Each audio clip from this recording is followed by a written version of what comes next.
Get off to the side here. Somebody's trying to kill Get me. on the street. Somebody's trying to kill me. Hey, stop right there. Yes. Get up against the wall. I'm sorry, I didn't mean to. Get up against the wall. Please, sir, I didn't mean to. Your legs crossed. Kill me, sir. Sit with your legs Please. crossed. They're gonna try to kill me, please. Who's trying to kill you? I had a stunt today. What? I had a stunt today, sir. You I had didn't mean to. you had what? A stunt. Please. Come here. I don't want you in the road. Come here. Please. Come here. Please. Come here. Please. Please. Come here. Get off to the side now. Get down over there. Yes, sir. Turn over on your stomach right now. I'm gonna tase you. Stop it, I'm gonna tase you. I'm gonna tase you. Stop it. You're trying to George for me. You're trying to George Stop for it. me. Now that was hard to watch because later I heard that he had passed away. It's a lot of things that I see in that. Saw that he was like just everywhere, all over the place, and he seemed like he wasn't in his right mind. And I feel like that happens a lot with black men. It's almost as though you can't be having a mental crisis. You can't be having something going on like mentally. You have to be somebody that is resisting arrest, some criminal, somebody who is trying to evade the police.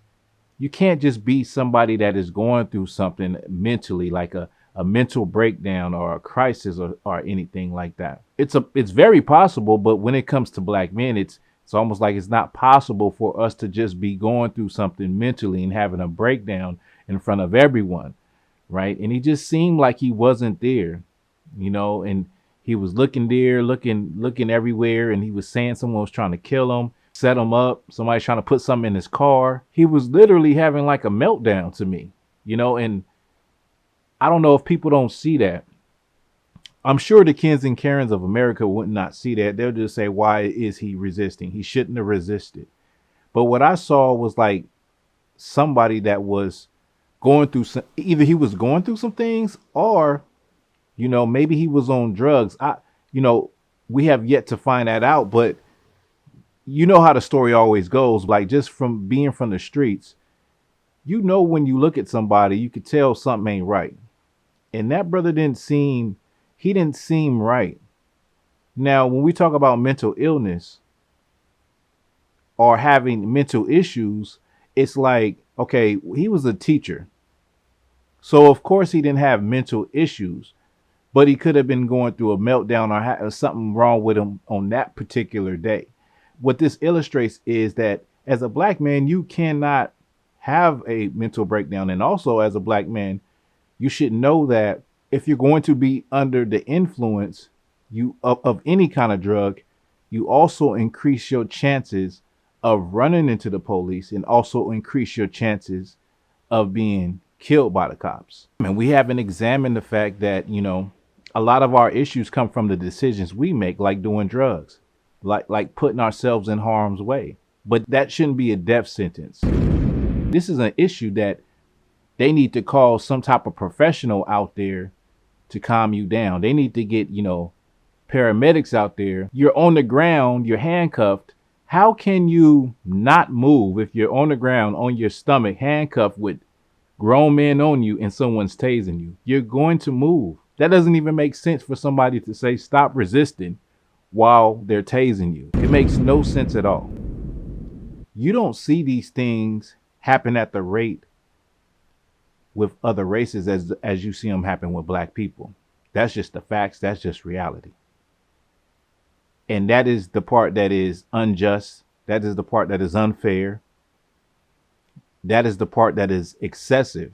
Everybody knows who the people are that get treated in a way that is unfair and unjust and excessive. Everybody knows all over the world that is black people in America. But that George Floyd hit a nerve with a lot of people, a lot of different races. And so this one right here is almost like you wouldn't think you'll see that again on this level. It's been happening since George Floyd, but this one is going to be highly publicized. And, of course, it's getting a lot of attention. And he was the cousin to one of the founders of Black Lives Matter. So, it's going to get a lot of attention.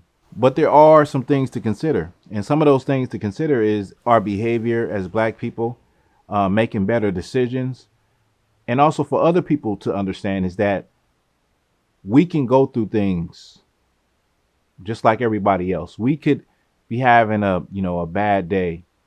We could be, having a mental breakdown.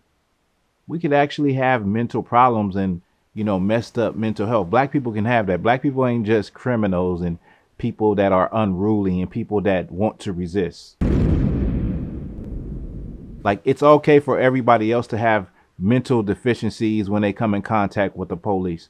It's okay for them to threaten the police. There's videos with other races threatening to take the life of the police, and they walk away free. There's videos of people pulling out knives on the police, and the police sit down and talk to them and see how they doing and talk them out of it. This brother should be alive today. This brother should not be dead. He should be, somewhere getting the help that he need. We don't know if he was on drugs or if he was just having a meltdown. We do know that he was a teacher. So at the end of the day, he should still be alive. Having a bad day, going through a mental breakdown, being paranoid out of your mind should not be a death sentence. But unfortunately, it can be a death sentence for Black people. So let me know what you think about this video. Give me your thoughts and your opinions. And with that, this is Black Authentic Truth.